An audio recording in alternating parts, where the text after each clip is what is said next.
Dahil nagsawa si Mami Wing sa 3 linggong puro chicken wings. Ayan, magugulay naman. Ito yung tinatawag kong lutong pachang.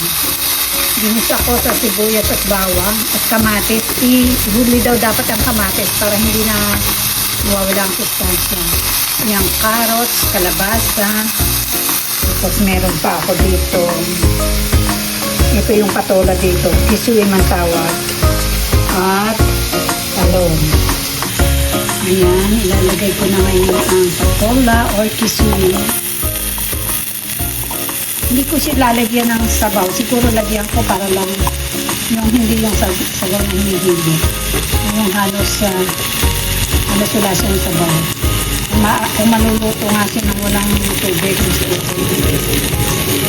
Ayan. Yan ang patola dito. Isuwi ng tawag sa hibo.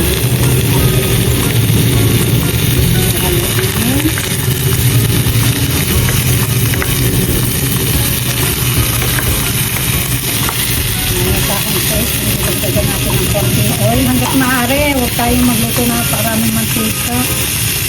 Pero paano pagka Shanghai at fried chicken, may balubog ka ng tukan. Kaya naman dapat dinay-drain din na init.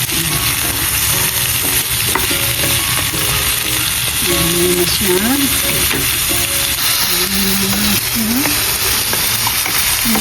Tinitigilan ko lagyan ng tubig. Ito ko sanang maluto siya.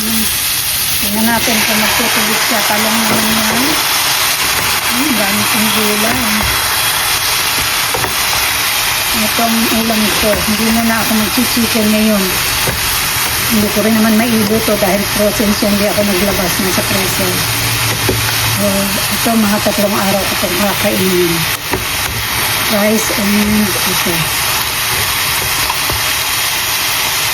Tatakpan ko na lang siya ulit. Wala pa siyang timpla na nilagyan ko ng timpla.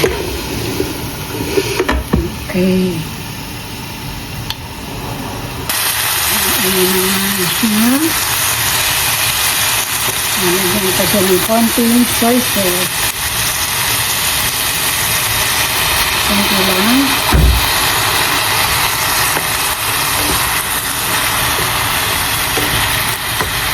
At saka ko lang ilalagay itong kamatis.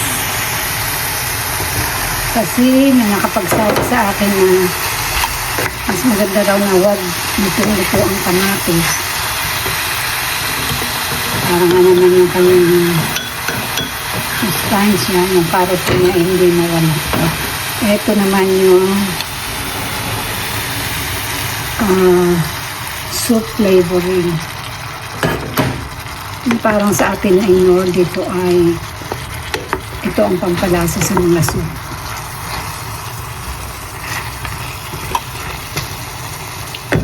Tapos itong bell pepper, mamaya ko lalagay pag luto na siya. At saka itong mga leaves na celery at saka onion leaves. May natin siya. Hindi ko siya lalagyan ng sabaw. Maluluto lang siya dyan sa sarili niyang tubig. Halos. Hindi ko na nga siya nilagyan ng kamote. Masarap pa rin sana may kamote para manamis-namis. Kasi ayun ang punong-puno na. Yung talo nga, kalahati lang nilagay ko. Okay. Takpan na ulit.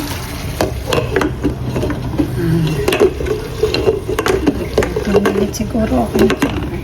Okay. Ayan na nga siya. Konti na lang at maluluto na itong aking patsan na halo-halong gulay. Halo-halo. Meron siyang carrot. Carrot kasi isa lang.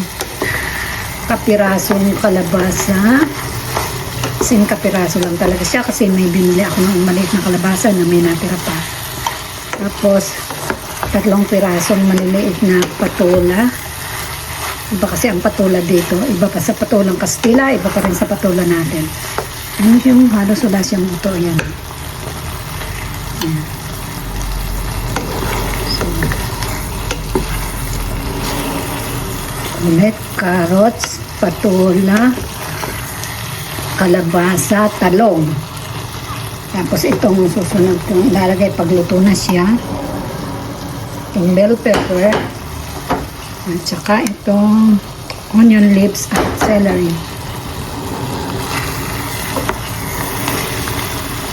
Tignan natin kung may tinikpan na akong isa yung kalabasa, kaya luto natin na natin.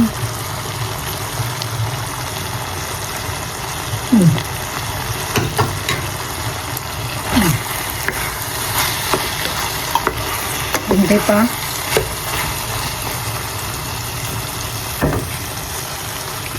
So, konti pa siya, kaya takpan natin ulit. Mga 2 minutes pa. Okay, tingnan natin. Sa palagay ko ay luto na to.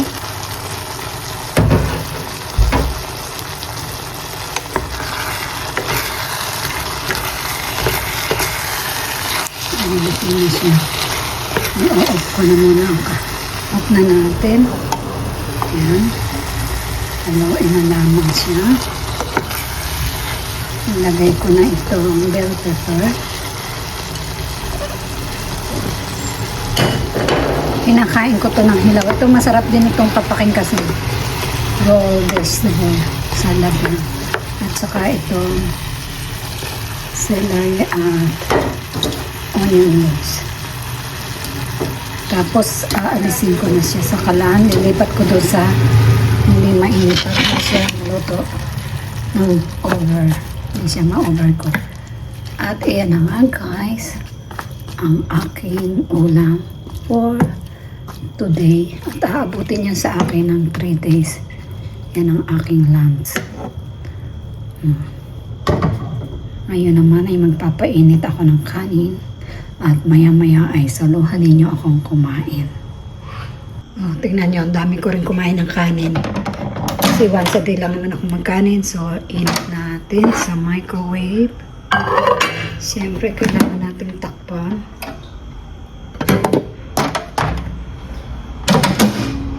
2 minutes. O 3 minutes kasi sobrang lamig ng kanin kasi galing sa ref. At ready na nga ang kanin, kaya maglalagay na ako sa isang tasa o sa isang mangkok o sa isang plato naman ng ulam na pure gulay, purong gulay. At eto na nga ang aking ulam. Tingnan nyo naman, oh. As in, mga gulay na halo-halo together. Yan, malakas ako sa ganitong uri ng mga pagkain. Mas mahilig ako sa gulay kaysa karne, pero lover din ako ng karne. Kaya lang, alam naman natin, mas maraming sakit ang nakukuha sa karne. Pagkamat hindi rin maganda na hindi kakain ng karne. Kaya lang dapat talaga mas marami ang gulay. Kasi yung karne, di ba, ang dami ng mga commercial products na kinakain yon. Bagay ang mga laman din naman, yung mga fertilizers, mga ni-spray na insecticides. Mga ano din yun. Di ba? Ayan, dami ng aking balakain. Ubus ko yan. Siguradong ubus ko yan kasi gutom ako. Tumasin talaga. Kaya tara na kumain. So, tara na kumain. Teka, i-off ko muna ang ilaw dito. Andali. Sayang ang kuryente. Yan. Sa kwarto naman ako kakain dahil ako'y nag-iisa lang dito. Lahat sila'y nasa work. Ako lang ang sa may trip ang mag-start. So, ayan na nga ang aking ulam. Nadala ko na kanina. Kaya tara na. Tara na, kumain. O. Diba? Parang mali ng pwesto. Pagpalitin ko sila. Dapat sa kanan ang kanin. Yan. O, paano? Para na kumain.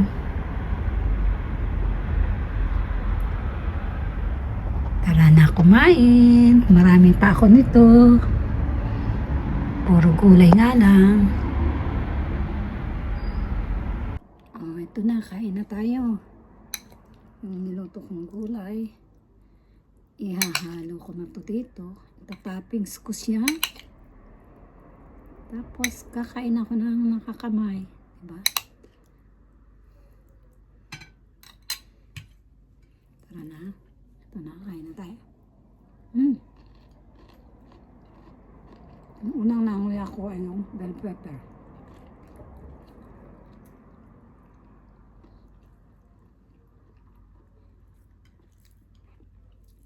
May bagoong balayan ako dito, pero natakot ako baka iba ng lasa nun kahit hindi pa sa expired.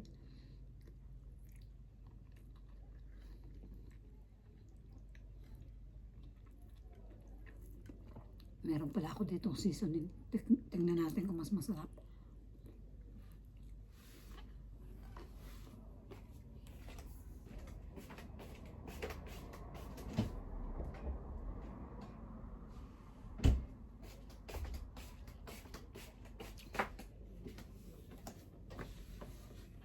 Yung seasoning na ito ay pangkarne.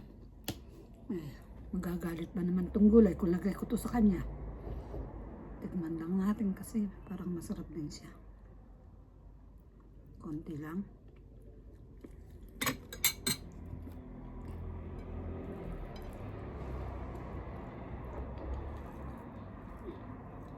Pwede lang.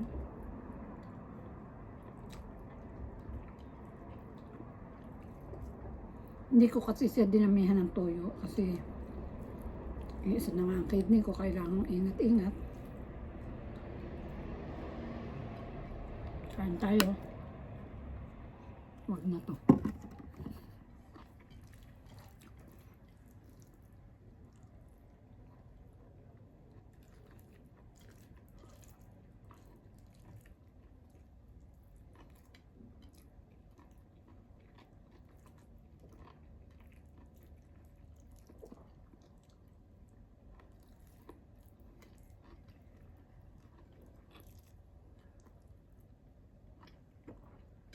Paano? Hindi ko na ipapakita sa inyo ang kabuuan ng aking pagkain dahil magtatagal to, marami. Kaya, kain lang kayo dyan. Huwag magpapakagutom. Siyempre, bawat pagkain ating inilalagay sa ating katawan, dapat nating ipagpasalamat. Kung hindi man kailangang sabihin ng bibig, at least sa isip man lang nagpapasalamat tayo. Salamat mga kalabs.